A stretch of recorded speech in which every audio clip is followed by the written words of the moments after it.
Good morning friends, आप सभी का हमारे चैनल हमारे यूट्यूब चैनल पर स्वागत है। परीक्षा मेनिया में मैं आपका तहे दिल से स्वागत करती हूँ। मैं Nisha Singh.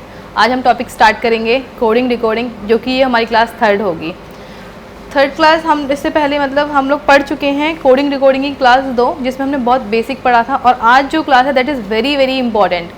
And important means इसमें जितने भी एसएससी के एग्ज़ाम्स, रेलवे के एग्ज़ाम, बैंकिंग, जितने भी एग्ज़ाम्स हैं, आप जो आज की क्लास है उसमें से कम 10 मार्क्स आप कहीं नहीं छोड़ने वाले। बट ये चीज़ें हमें बहुत ध्यान से करनी होंगी, क्योंकि ये एक क्वेश्चन जब हम सॉल्व करते हैं उसके 4-5 टाइप बनते हैं। 4-5 टाइप को हम कैसे सॉल्व करते हैं आज हम सीखेंगे। स्टार्ट करते हैं आज हम क्लास को। मैं एक बार बता देती हूँ, हमने जो क्लासेस ली हैं, लास्ट वाली जो क्लासेस हैं उनको हम देख लेते हैं कि जो डिकोडिंग और कोडिंग की जो क्लासेस थी, हमने पहले सबसे बड़ा अक्षर कोडिंग एंड दैट इज़ संख्या कोडिंग, जिसमें हम अक्षर लेटर कोडिंग हम पढ़ चुके हैं, जिसमें से कि 7 टाइप्स थे इसके। और नेक्स्ट वाली जो है ये संख्या कोडिंग। संख्या कोडिंग में क्या था, नंबर यानी कि संख्या नंबर कोडिंग, जिसमें से 3 टाइप्स थे। हम लोग ये 2 वीडियो बना चुके हैं और ये हम टॉपिक को कंप्लीट कर चुके हैं। और आज हम जो पढ़ेंगे आज that is mixed coding. Mixed coding का मतलब जो भी आज हम क्वेश्चन करेंगे वो हमने फर्स्ट और सेकंड टाइप जो लिए हैं वो सारे के सारे इसमें मिक्स हो जाएंगे। ठीक है, स्टार्ट करते हैं हम। पहले हम बहुत नॉर्मल सा क्वेश्चन ले रहे हैं, जो कि है हमारा KDJQ, डिनोट करता है 8142 गो। तो ये पूछ रहा है PRMT क्या होगा। आप एक बार 10 सेकंड ले सकते हैं और उसको आप इसमें कमेंट बॉक्स में कमेंट भी करके मुझे बता सकते हैं। अगर ये हम इसको सॉल्व कर लेते हैं, एक बार आप 10 सेकंड लो फिर मुझे बताओ, तब तक मैं भी स्टार्ट करती हूँ।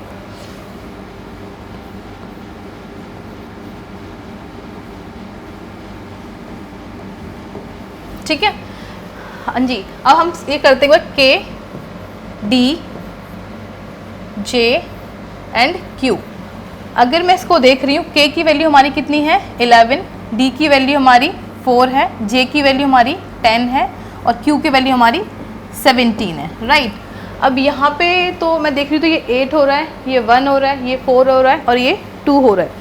तो यानी कि यहाँ पे देख रही हूँ तो वैल्यू तो उसमें मैच ही नहीं कर रही। तो हम इसमें कुछ देख सकते हैं, अगर मैं इसको ऐड कर दूँ 1 + 1 को अगर मैं ऐड कर दूँ तो 2 बनेगा। ये 4 में इसमें कोई डिजिट नहीं है तो ये एज इट इज़ 4 हो जाएगा हमारा। ये एज इट इज़ हमारा 4 हो जाएगा। 1 इसको 1 + 0 को अगर मैं करती हूँ 1 हो जाएगा, और 1 + 7 को अगर मैं करती हूँ तो ये कितना हो जाएगा 8 हो जाएगा। अब हम देखते हैं कुछ मैच कर रहा है क्या हमारा। यस, 8 पीछे से देख रहे हैं तो 8 1 4 2 ये मैच कर रहा है। यानी कि अगर मैं इसको बैक से लिखती हूँ, इसको 8 1 4 2, यानी कि ये हमारा सेटिस्फाई कर रहा है। इसका मतलब ये हुआ, ये यानी कि ये जो हमें KDJQ दे रखा है, ये इसकी वैल्यू आ गई हमारी ये। ठीक है, यानी कि 8142 आ गई है।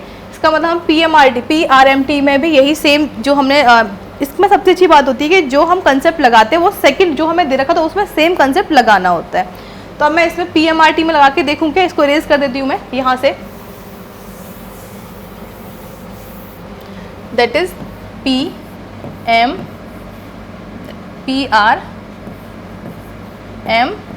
एंड ये T। तो P की वैल्यू यहाँ पे कितनी जाएगी, हमने लास्ट क्लास में देखा 16 18 13 एंड ये 20। अगर मैं इसको फिर से इनकी जो हमने इस वाले में फॉलो किया था, क्या हम इसको सेम इसी में फॉलो करेंगे।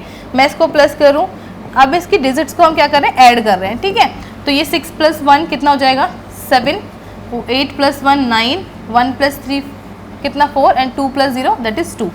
अब अगर मैं लिखती हूँ, हमने देखा था जब हमने ये लिखा था तो इनकी साइड से इनके पीछे से जाई थी। ठीक है, सेम इसमें करेंगे। यहाँ से स्टार्ट करती हूँ मैं 2 4 9 7 2 4 9 7 ऑप्शन में चेक कर लेते 2 4 9 7 कहीं है क्या हमारा। 2 4 ये ख़त्म, ये भी एलिमिनेट, बचा क्या हमारे पास 2 4 9 7 ये हमारे पास है। तो हमारा जो आंसर आया वो कितना आया 2 4 9 7। तो बस हमें ये चेक करना है जो हमारा क्वेश्चन दे रखा है उसमें जो भी चीज़ फॉलो कर रहा होगा सेकंड वाले में सेम वो चीज़ है फॉलो कर रहा होगा और हम इसको आराम से सॉल्व कर सकेंगे। ठीक है, क्लियरली विजिबल हो रहा है, ये क्लियरली विजिबल हो रहा है। नेक्स्ट क्वेश्चन की तरफ चलेंगे। आज हम सिर्फ मिक्स्ड क्वेश्चन कर रहे हैं, मैं पहले बता चुकी हूँ। That is sister. सिस्टर को इसने लिखा है JIJBEI। ठीक है, अब हम इसमें देख लेते हैं कि इसमें क्या कंसेप्ट फॉलो कर रहा है। अगर मैं सिस्टर को SISTER, सिस्टर को अगर ये क्या लिख रहे हैं, दैट इज JIJBE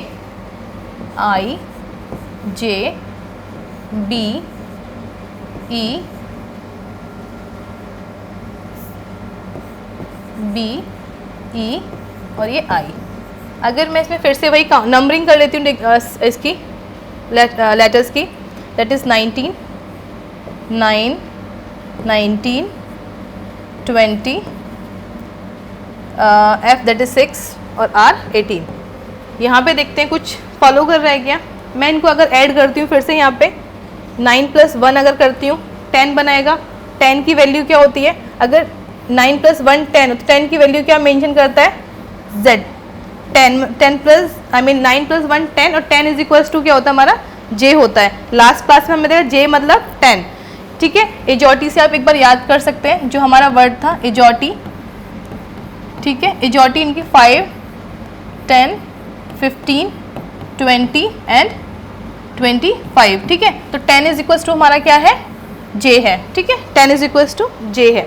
अब हम करेंगे 9, I एज इट इज का, क्योंकि यहाँ पे कुछ भी इसमें ऐड करने के लिए नहीं है, 0, तो 9 + 0 इज इक्वल्स टू I, तो हम एज इट इज ने I रख दिया है। ठीक है, इसमें देखते हैं 9 + 1 अगेन 10, 10 मतलब J, इसलिए J 9 + 1 10, 10 का मतलब J, क्योंकि अल्फ़ाबेट्स में J इज इक्वल टू 10 होता है, राइट।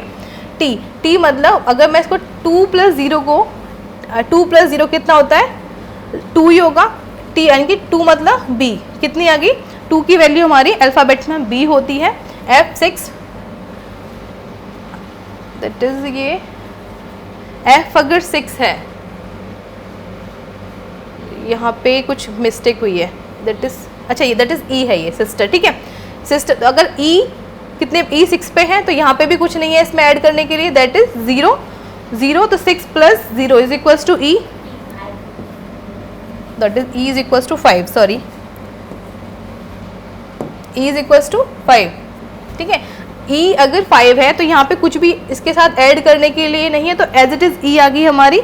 एंड ये क्या है 18, तो 18 में अगर 1 प्लस करती यानी 1 + 8 करती हूँ तो कितना हो जाएगा 9, और 9 इज इक्वल्स टू कितना होता है हमारा I होता है। तो कितना हो गया ये हमारा, ये हमने देखा इस सीक्वेंस में कि जो हमारे अल्फ़ाबेट्स दे रखे हैं अगर हम उसको नंबरिंग करते हैं तो नंबरिंग करने के बाद उनको ऐड करेंगे तो ऐड की जो वैल्यू आ रही है हमारे पास ये सारी आ रही है। हमें ये पता चल गया कि जो हमारा क्वेश्चन है उसमें सेम यानी कि सेम कंसेप्ट यही लगाएंगे।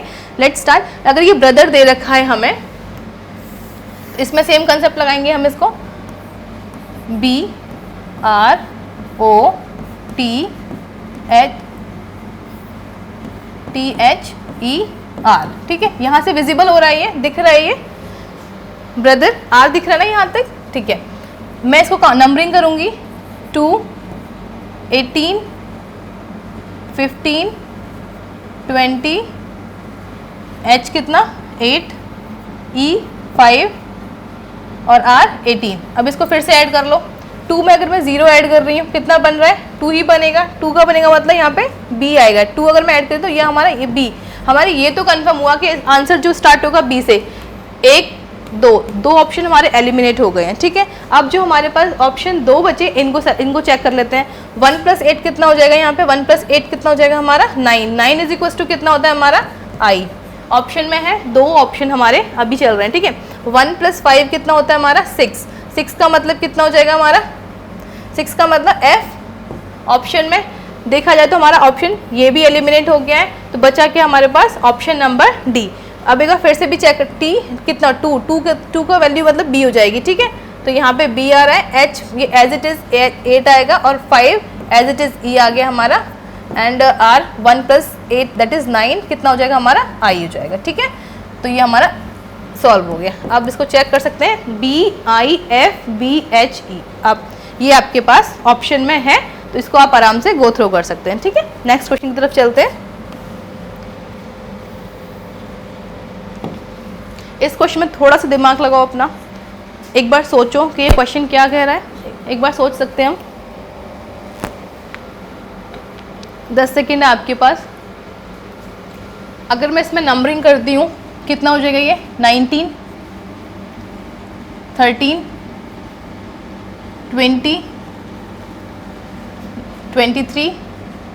यहाँ पे ये पूछ रहा है कि है क्या 5, F मतलब 6, S मतलब 19। ठीक है, ये दे रखा है इसने। अगर मैं लॉजिक लगा रही हूँ 19, 13, 20, 23, 6, 19, क्या कोई लॉजिक फॉलो हो रहा? देखते हैं यहाँ पे कितने का डिफरेंस है। 6 का डिफरेंस है, यहाँ पे 3, अब यहाँ पे कितने का डिफरेंस है? यहाँ पे 7 का, एंड यहाँ पे कितने का डिफरेंस है? 3 का। यहाँ पे कुछ डिफरेंस होना चाहिए, और यहाँ पे कितने का डिफरेंस है? यहाँ पे दैट इज़ 13 का। कोई लॉजिक लग रहा है इसमें? कोई लॉजिक नहीं लग रहा। 6, 7, 3, उसके बाद हमें यहाँ पता करना क्या है, देन 13। तो एक सिस्टमेटिक वे कुछ भी नहीं है यहाँ पे, यानी कि ये लॉजिक तो नहीं लगेगा इसमें, ये तुम्हारा कैंसिल, ये तो कन्फर्म, ये लॉजिक नहीं लग रहा है। ठीक है, अगर मैं इसमें चेक करूँ, अगर इसको मैं ये S, ठीक है, S अगर मैं इसको संडे मान लूँ तो S for Sunday, M for Monday, क्या फॉलो हो रहा है ये? T for Tuesday, W for Wednesday, T यानी कि T फॉर थर्सडे, यहाँ पे थर्सडे आ सकता है। बाकी ऑप्शन में देखते हैं, थर्सडे, देन फ्राइडे एंड ये सैटरडे। ठीक है, ये हमें कंफर्म हुआ। इसका मतलब ये हमारे किसके नाम नेम है? सप्ताह यानी कि वीक्स के नेम है ये। तो ये हमें कंफर्म हुआ, संडे, मंडे, ट्यूसडे, वेडनेसडे का मतलब यहाँ पे क्या आएगा? थर्सडे आएगा। तो हमारे पास टी ऑप्शन में है क्या? यस, हमारे पास टी ऑप्शन में, that is option number A. तो ये हमारे यहाँ पे क्या आ जाएगा इसकी जगह? That is T, Thursday. ठीक है, ये कंफर्म हुआ, समझ में आया क्वेश्चन। अब क्वेश्चन नंबर नेक्स्ट देखते हैं, क्वेश्चन नंबर 4 को चेक कर लेते हैं। आई वी एक्स हमें पूछा यहाँ पे क्या होगा, और C Z I mean C D M ये ऑप्शन दे रखे हैं। ये क्वेश्चन सीरीज है, ऑप्शन है हमारे पास। अब इसमें चेक करो कि इसमें क्या इसने लगाया है। अगर यहाँ पे देखूँ ये आई कितना होता है 9, वी कितना होता है हमारे पास 22, एक्स कितना होता है हमारे पास एक्स कितना 24, यहाँ पे कुछ है नहीं, सी 3, 4 और ये 13। यहाँ पे फिर से कोई लॉजिक नहीं है। 9, 22, 24 कोई भी इक्वल डिस्टेंस आई मीन कोई भी इक्वल डिफरेंस नहीं है यहाँ पे। ठीक है, यानी कि ये लॉजिक नहीं लग रहा। चेक कर लेते हैं कुछ और। अगर मैं इसको रोमन नंबर मानूँ तो चलेगा। ये 1, ये v मतलब 5, x मतलब 10, यहाँ पे मैं पता करना है कितना आएगा। c मतलब क्या 100, d मतलब कितना 500 एंड m मतलब कितना 1000। रोमन नंबर में जा रहा है ये 1, 5, 10, तो कितना हो जाएगा यहाँ पे 50 हो सकता है। यहाँ पे 1, 5, 10, 50, 100, 500, 1000। ये हमें क्लियर हुआ कि एक रोमन सीरीज बना रहा है। रोमन सीरीज बनाने का मतलब है यहाँ पे 50 किसको बोलते हैं? 50 का रोमन नंबर में हमारा L होता है। तो ये एक रोमन सीरीज किसको फॉलो कर रहा है? ये हमें ये रोमन सीरीज को फॉलो करता हुआ ये आगे चल रहा है क्वेश्चन। ठीक है, 1, 5, 10, 50, 100, 500, 1000 रोमन सीरीज को फॉलो करता हुआ ये चल रहा है। नेक्स्ट क्वेश्चन देख लेते हैं हम। ये क्वेश्चन वेरी वेरी इंपॉर्टेंट है।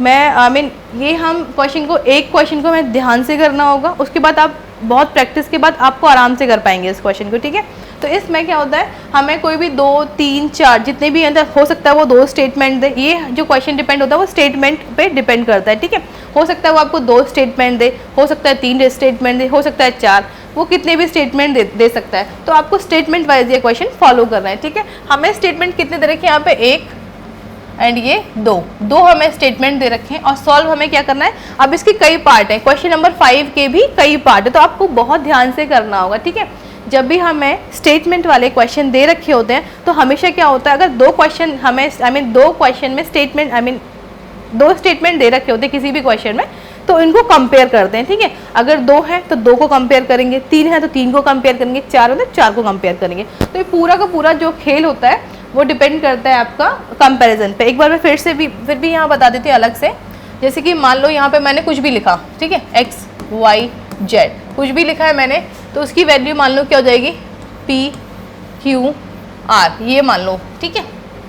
और मैंने यहाँ पे लिखा, यहाँ पे मैं लिख देती हूँ X Z Q, ये लिखा मैंने, ठीक है। यहाँ पे इसकी वैल्यू कितनी हो जाएगी, मान लो फिर से P Y T, ये मैंने लिखा है, ठीक है। दो इक्वेशन हो गई हमारी, दो इक्वेशन हो गई है हमारी। इसमें इन दोनों कंपेयर करेंगे तो यहाँ पे देखेंगे क्या यहाँ पे कोई कॉमन चीज़ है, यहाँ पे OXY है, यहाँ पे ZIX ZQ है, तो यहाँ पे कुछ भी कॉमन है।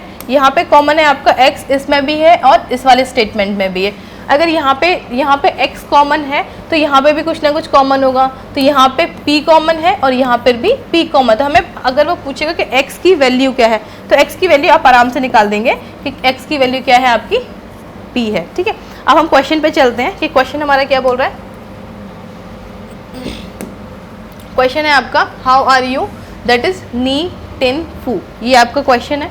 उसके बाद are you there, that is टिन से नी। अब यहाँ पे देखते हैं, यहाँ पे कोई है कुछ फॉलोइंग में कुछ कॉमन है। यहाँ पे देखो R है, यहाँ पे कॉमन, यहाँ पर भी R है कॉमन, ठीक है। तो अगर R यहाँ पे है और U यहाँ पे है, तो पहले हम एक बार R को देख लेते हैं। R और ये आपका U यहाँ पे भी है और यहाँ पे भी है, ठीक है। तो R की वैल्यू क्या हो सकती है, यहाँ पे देखो R, यहाँ पे R को मैं अगर 10 से डिनोट कर दूँ, क्योंकि यहाँ पे भी 10 है और यहाँ पे भी 10 है। U की वैल्यू क्या है, U की वैल्यू यहाँ पे भी नी है और यहाँ पे भी नी है। अब बोलेंगे मैडम, अब आप ये भी तो सोच सकते हैं ना कि आपने सिर्फ R की वैल्यू ही 10 को क्यों माना, ये भी तो क्वेश्चन हो सकता है ना। या फिर आप ये भी बोल सकते हैं कि U की वैल्यू को आपने नी क्यों माना।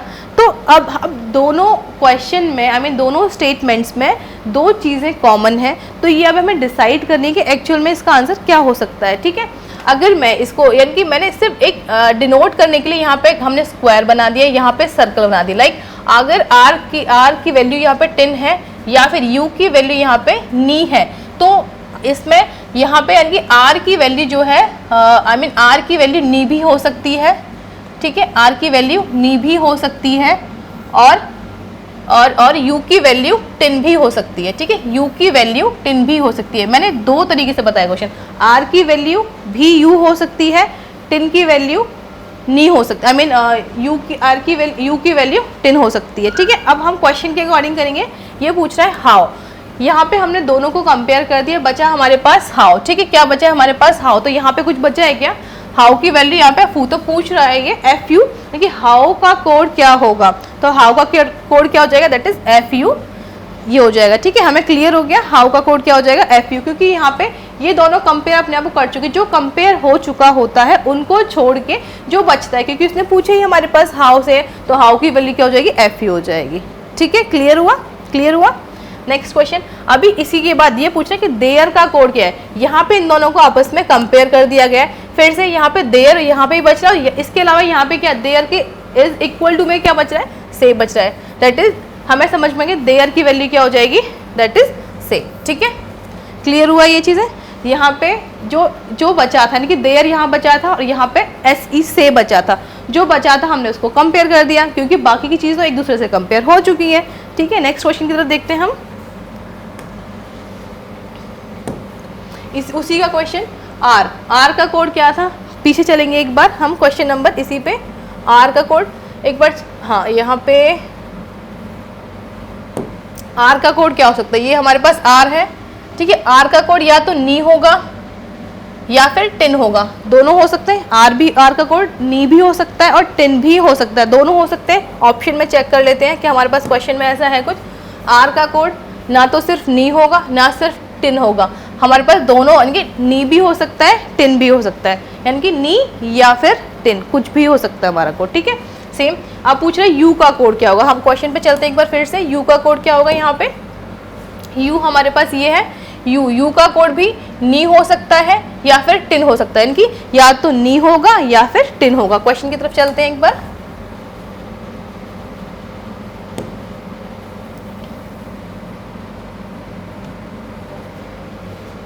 U का कोड क्या होगा, या तो नी होगा या फिर 10 होगा। क्लियर हुआ ये क्वेश्चन। ये क्वेश्चन बहुत बहुत बहुत इंपॉर्टेंट है, जितने भी आप एग्जाम्स होंगे, SSC हो, बैंकिंग हो, रेलवे हो, ये उसमें बहुत इंपॉर्टेंट क्वेश्चन है। तो आपको ये एक बार ध्यान से समझनी है चीज़ें। अब हम चलते हैं इसी में स्टेटमेंट 3 के देखते हैं। अब 3 स्टेटमेंट्स कैसे सॉल्व करते हैं, ठीक है। आप एक बार ट्राई करो, एक बार देखो, 10 सेकेंड लो, फिर मुझे बताओ एक बार। That is she is good को डिनोट कर रहा है 1 to 5, ठीक है। इज ही बैड ये डिनोट कर रहा है 5, 7, 9 को। That is are we good ये डिनोट कर रहा है 2, 8, 4 को, ठीक है।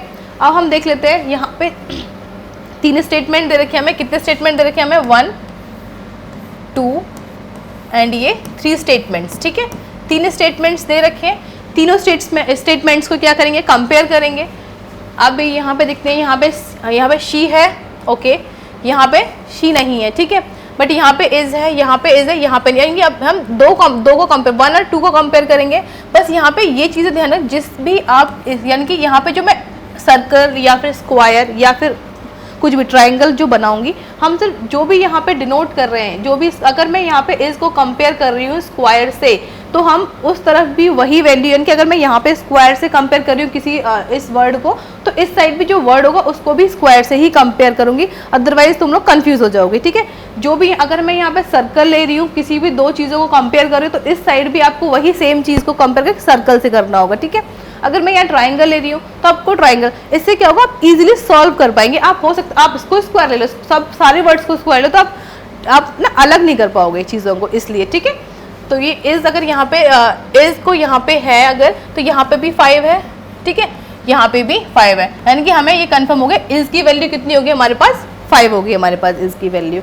नेक्स्ट क्वेश्चन, अगर यहाँ पे ही है, ही यहाँ पे कहीं भी नहीं है, वहाँ पे भी नहीं है, बट यहाँ पे गुड है। अगर मैं गुड को सर्कल से डिनोट कर रही हूँ, अब हम कर रहे हैं कंपैरिजन फर्स्ट एंड थर्ड में, कंपैरिजन फर्स्ट एंड थर्ड में, क्योंकि यहाँ पे भी गुड वर्ड है सेम और यहाँ पे भी गुड। हमें वर्ड्स देखने के जो भी सेम होगा उसी इक्वेशन को हम एक दूसरे से कंपेयर कर देंगे, ठीक है। अगर यहाँ पे गुड है, यहाँ पे गुड है, तो यहाँ पे कितना है? 2 है। मैं गुड को सर्कल से कंपेयर कर रही हूँ, तो यहाँ पे हम 2 को सर्कल से ही कंपेयर करेंगे, ठीक है। तो ये क्लियर हुआ। अब यहाँ पे कुछ भी है इक्वल जो हम कर सकते हैं कंपैरिजन में? नहीं है ना।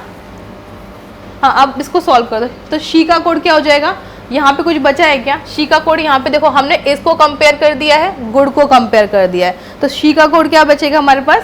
शी का कोड बचेगा हमारे पास 1। वेरी गुड, ठीक है। तो शी का कोड कितना हो जाएगा हमारे पास? 1 हो जाएगा। नेक्स्ट क्वेश्चन की तरफ चलते हैं हम। अब वी बैड का कोड क्या होगा हमारे पास? वी और बैड दोनों पूछ रहा है कि वी और बैड का कोड क्या होगा। अब हमें पीछे फिर हमने क्वेश्चन जो किया उसको देखना पड़ेगा। तो हमने जो कंपेयर किया था, यहाँ पे कंपेयर किया था, हमें पूछा क्या है? वी बैड का कोड पूछा। मैं लिख लेती हूँ एक बार। हम यहाँ पे वी और बैड का कोड पूछा है, ठीक है। तो हम क्वेश्चन पे चलेंगे। वी का यहाँ पे क्या है? या तो 8 हो सकता है या फिर 4 हो सकता है, क्योंकि यहाँ पे आर भी है।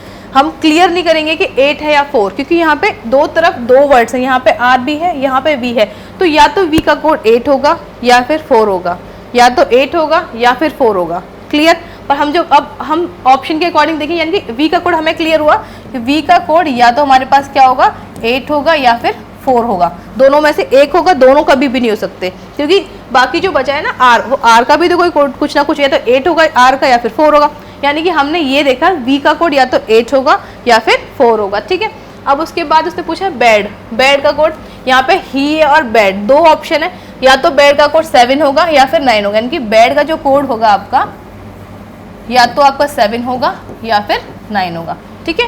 बैड का कोड या तो 7 होगा या फिर 9, दोनों एक साथ नहीं आएंगे। ऑप्शन के अकॉर्डिंग चलते हैं अब हम। हमारे पास जो क्वेश्चन था, हाँ, क्वेश्चन क्या पूछ रहा है हमारे पास?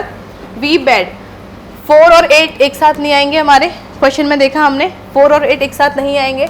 एक बार देखो फिर से, 4 और 8 एक साथ नहीं आएंगे, ठीक है। 4 8 एक साथ नहीं आएंगे, 7 और 9 भी एक साथ नहीं आएंगे। वी और बैड का कोड पूछ रहा है वो, तो वी और बैड का यहाँ से, तो 4 8 एक साथ नहीं आएंगे, 7 9 भी एक साथ नहीं आएंगे, 3 और 6 हमारे पास कोई ऑप्शन नहीं है। तो बचा के हमारे पास 9 और 8। फिर से एक बार क्वेश्चन पे आ जाओ, तुम लोग चेक करो। हमारे पास 9 और 8, हमें ये क्लियर हुआ कि यहाँ से 9 लिया गया है और यहाँ से 8 लिया गया है, क्योंकि वी का कोड हो गया हमारे पास 8 या फिर बेड का कोड हो गया 9। तो ये आप देखते हो ऑप्शन में हमारे पास जो क्वेश्चन था, क्वेश्चन वेयर इट इज, हाँ तो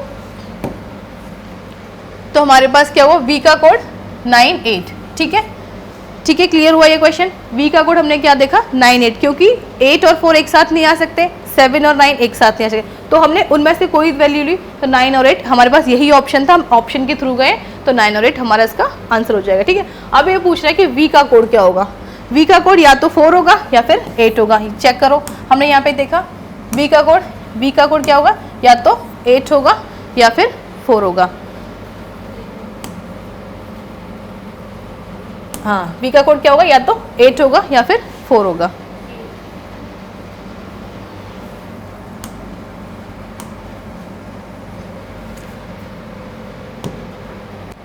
वी का कोड या तो 8, यहाँ पे देखो ना 8, या तो क्योंकि हमारे पास दो ऑप्शन ना, या तो 8 होगा या फिर 4 होगा, कुछ भी हो सकता है, 8 भी हो सकता है 4 भी हो सकता है। तो वी का कोड एक बार फिर से चेक करो,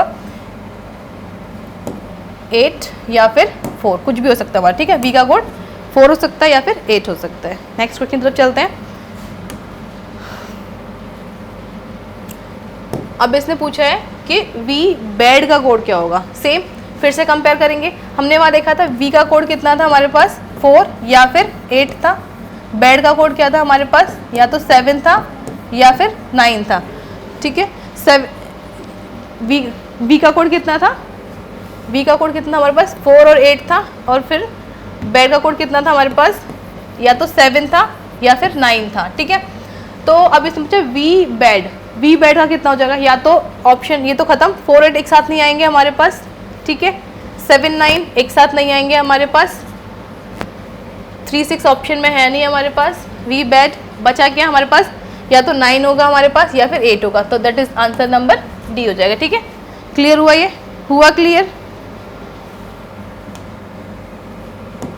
इस क्वेश्चन को थोड़ा ध्यान से देखना, क्योंकि स्टेटमेंट इसमें 4 हैं, हमने 2 स्टेटमेंट के किए, 2 स्टेटमेंट के क्वेश्चंस किए, 3 स्टेटमेंट से क्वेश्चन किए, अब हम चल रहे हैं 4 स्टेटमेंट के। इस टाइप के क्वेश्चन बैंकिंग में आते हैं, इसको थोड़ा ध्यान से करेंगे इस क्वेश्चन को, क्योंकि 4 स्टेटमेंट्स को थोड़ा सा कंपेयर करना डिफिकल्ट होता है बच्चों के लिए, बट ये बहुत आसान होते हैं। ठीक है, इसको करते हैं। Statement number 1, statement number 2, statement number 3, statement number 4। यहाँ पे थोड़ा डिफिकल्टी होगी, क्योंकि ये जो क्वेश्चन है हमें यहाँ से, हमारे पास क्वेश्चन अभी नहीं है, हम सिर्फ अभी इसको सॉल्व करेंगे जो हमें दे रखा है, उसके बाद हम क्वेश्चन की तरफ चलेंगे। ठीक है, चेक करते हैं। यहाँ पे इकोनॉमिक्स है, ओके, हम कंपैरिजन कर रहे हैं। Statement number 1, statement number 2 economics यहाँ पे भी है, एंड थर्ड में कोई भी नहीं है इकोनॉमिक्स का, एंड फोर्थ में हमने कंपैरिजन किया first, second and fourth. Economics यहाँ पे भी था, यहाँ पे भी था, यहाँ पे भी है। ठीक है, फर्स्ट सेकंड फोर्थ, हमें बस ये देखना होता है कि जितनी भी स्टेटमेंट दे रखी है, अगर यहाँ पे और एक और स्टेटमेंट होती है और यहाँ पे भी इकोनॉमिक्स होता है, तो हम उसको कंपेयर करते हैं, सिंपल सी बात ये। तो यहाँ पे 1 2 4 हमने इनको कंपेयर किया, इकोनॉमिक्स यहाँ पे भी है, यहाँ पे भी और यहाँ पे। अब यहाँ पे इस तरफ देखते हैं क्या है। यहाँ पे अगर मैं देखूँ क्या कंपेरिजन करती हूँ, यहाँ पे क्या है, का, देखो यहाँ पे भी का है, ठीक है, यहाँ पे भी का है और यहाँ पे भी का है। तो मैं इसको यहाँ पे डायरेक्ट लिख लेती हूँ कि इकोनॉमिक्स का जो इकोनॉमिक्स का मतलब जो मेंशन कर रहा है वो, इकोनॉमिक्स का मतलब जो मेंशन कर रहा है वो काम, ठीक है, के ए का को मेंशन कर रहा है। अब चलते दूसरी तरफ, डिमांड यहाँ पे है, डिमांड यहाँ पे है। अगर मैं इसको ऐसे करूँ, डिमांड यहाँ पे भी है, डिमांड यहाँ पे भी है, यानी कि इक्वेशन नंबर सेकंड और इक्वेशन नंबर 4 दोनों को हम कंपेयर कर रहे हैं, क्योंकि बाकी में डिमांड कहीं भी नहीं है। ठीक है, डिमांड कहीं भी नहीं है। अगर डिमांड यहाँ पे है, यहाँ पे तो कोई ना कोई वर्ड इसको कंपेयर कर रहा होगा। अगर यानी कि थर्ड और फोर्थ में, तो क्या कोई कंपेयर कर रहा है, दैट इज एमओ, यहाँ पे एमओ, यहाँ पे भी एम हो। तो मुझे समझ में आया कि डिमांड की वैल्यू जो आई है आपकी, डिमांड की जो वैल्यू आई है आपकी, वो आई है आपकी एम ओ। क्लियर, क्लियर हुआ, डिमांड की वैल्यू आपकी आ गई एम ओ। अब हम चलेंगे मिक्स, यहाँ पे मिक्स है, मैं इसको ट्राइंगल से मेंशन कर रही हूँ ताकि हम चीज़ों को आराम से कंपेयर कर पाएँ। यहाँ पर भी मिक्स है, ठीक है, यहाँ पे मिक्स, यहाँ पे देखते हैं इसमें थर्ड और फोर्थ को कंपेयर कर रहे हैं, थर्ड और फोर्थ को कंपेयर करते हैं। मिक्स का मतलब जेड आई है, यहाँ पे भी जेड आई है। ठीक है, तो मिक्स की जो वैल्यू आ रही है आपकी, मिक्स को जो कंपेयर करने पे आ रहा है, हमारे पास क्या आ रहा है,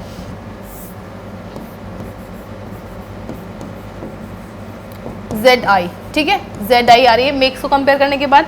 उसके बाद यहाँ पे सप्लाई है, यहाँ पे सप्लाई मैं सिर्फ इसको सिर्फ अंडरलाइन से मेंशन करूँगी। यहाँ पे अगर सप्लाई है, यहाँ पे भी सप्लाई है, तो क्या है, यहाँ पे सप्लाई को मेंशन कर रहा है टी ए, तो सप्लाई की वैल्यू कितनी आ गई आपकी, सप्लाई की वैल्यू कितनी आ गई, टी ए, ठीक है, टी ए। ओके, अब यहाँ पे कुछ और बचा है क्या,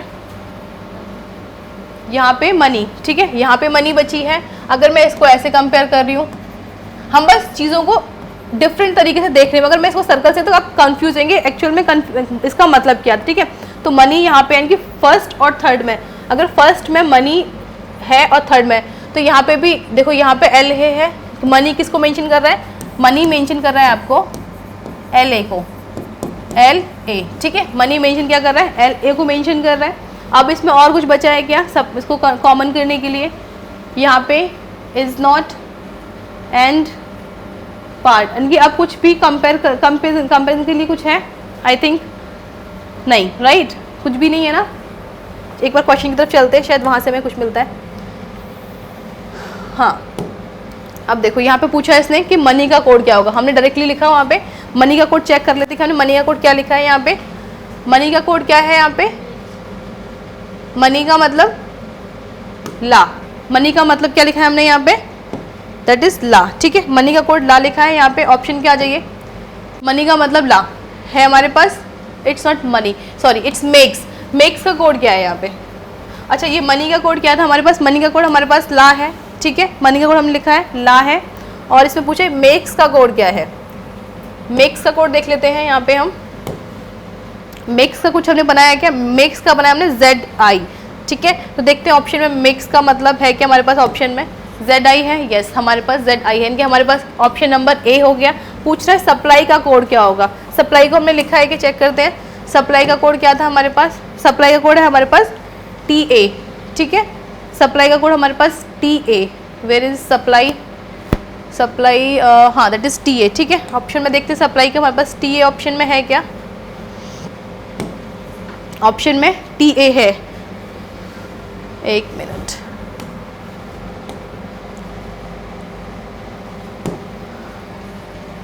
सप्लाई, राइट, सप्लाई का मतलब था हमारे पास ये यहाँ पे टी ए, और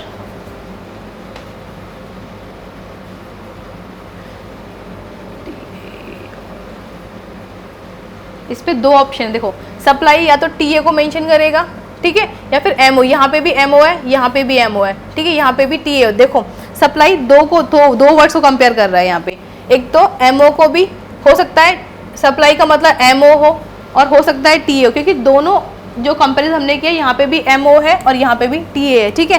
तो यहाँ पे इसका जो आंसर जाएगा, ये ध्यान से देखना है आपको कि सप्लाई का जो आंसर जा रहा है वो किस में जाएगा, आपका एमओ और टी ए, क्योंकि वहाँ पे दो हम जब कंपेरिजन कर रहे हैं दो स्टेटमेंट्स में, तो दोनों का कोड सेम है, या तो टी ए होगा या फिर एमओ होगा, तो या तो टी ए होगा या फिर एमओ होगा, ठीक है। ये चीज़ें ध्यान रखनी है बहुत अच्छे से, क्योंकि यहाँ पे देखो ऑप्शन की आपके पास एमओ भी है और टीए भी है, और ऑप्शन में आपके पास एमओ और टीए दोनों ऑप्शन में, ठीक है। तो ये चीज़ें आपको बहुत ध्यान से कंपेयर करनी होंगी।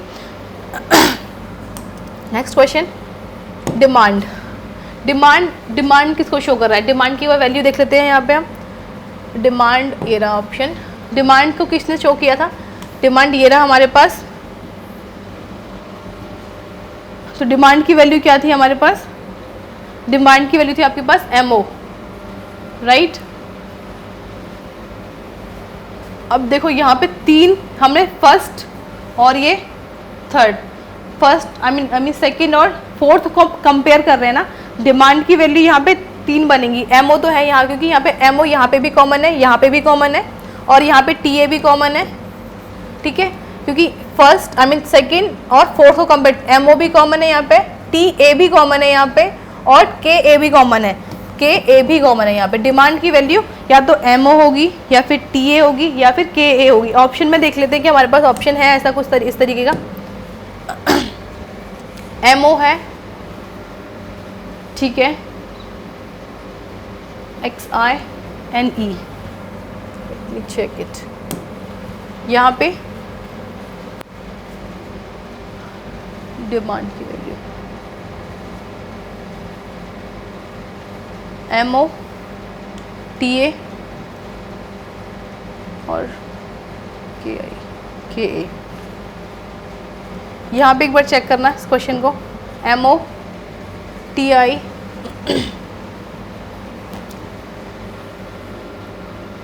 MO, यहाँ पे भी है, यहाँ पे भी है, यहाँ पे भी है, ठीक है। KI TA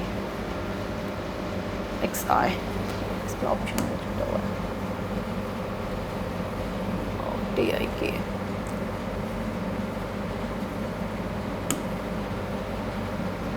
अच्छा यहाँ पे एक ऑप्शन छूटा हुआ है, इनमें से जस्ट वेट, इसका एक ऑप्शन आएगा यहाँ पे, जो ऑप्शन नंबर 5 होगा, जो हमने निकाला था ऑप्शन इसमें एक छूटा हुआ, यानी कि ये ऑप्शन, इनमें से कोई भी ऑप्शन नहीं है इसका, ठीक है।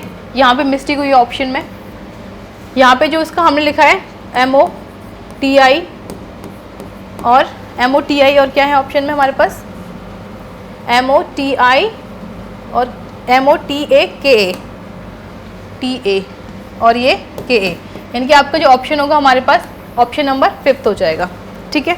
आज की क्लास हम यहीं ख़त्म कर देते हैं। हमने बस एक बार आपको इस टाइप के क्वेश्चन जो है रिवीजन करने पड़ेंगे, क्योंकि स्टेटमेंट और जब हम स्टेटमेंट को कंपेयर करते हैं तो थोड़ा बहुत कन्फ्यूजन हो जाता है, ठीक है। तो स्टेटमेंट को स्टेटमेंट को जब कंपैरिजन करेंगे तो बस आपको मैं बताऊंगी, जब भी हम दोनों तरफ स्टेटमेंट को कंपेयर, तो हमेशा ध्यान रखें, अगर आप इसको स्टार से कर रहे हैं, ट्राइंगल से कर रहे हैं तो ट्राइंगल से ही कंपेयर करें, सर्कल से कर रहे हैं इस साइड तो सर्कल से ही करें, स्क्वायर से कर रहे हैं आप इस साइड तो स्क्वायर से ही करें, ताकि आपको चीज़ें इजीली कर। तो अगर वो कुछ मतलब जैसे मान लो यहाँ पे XY था, XY की वैल्यू पूछता है कि XY का क्या कोड होगा, तो आप डायरेक्टली बताएंगे कि इसका कोड, क्योंकि सेम अगर सर्कल में स्क्वायर में है तो स्क्वायर में ही चीज़ें रहेंगी, सर्कल में है तो सर्कल में ही रहेंगी, ट्राइंगल में है तो ट्राइंगल में ही, तो आप इससे इजीली निकाल पाएंगे। जैसे हमने वहाँ पे लिखा था, जो अभी जो लास्ट क्वेश्चन हमने किया है, हमने सबको कंपेयर कर लिया था, लाइक ये था, हमने इकोनॉमिक तो इकोनॉमिक से क्लियर किया, यहाँ पे जो भी कंपैरिजन था हमने उसको डायरेक्टली सामने सामने लिखते गए और ये सॉल्व होता गया। आपसे कुछ भी एग्जामिनर पूछ ले आप आराम से बता दोगे, ठीक है। तो ये आप आराम से कर सकते हैं। आज की क्लास हम यहीं ख़त्म करते हैं। थैंक यू, शुक्रिया, बाय बाय, टेक केयर।